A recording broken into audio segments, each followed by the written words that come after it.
ጋይስኔን አላህ የምነግረው ነገር አለኝ።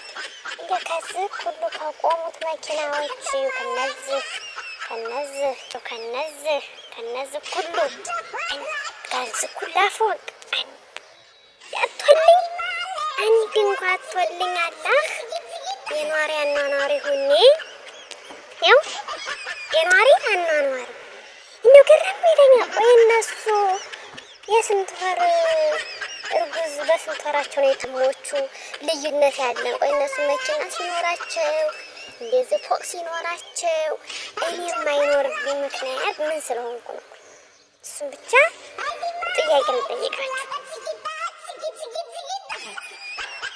እውነቴን ግርም ይለኛል። እንደው ከነዚህ ኩላ እንደ ኗሪ አኗኗሪ ሆኜ እንደው ሲነዱትን መኪናውን እንደው ማየት ብቻ ሆነ። ይኸው ስንት ዓመት የረተው አላህ ተው።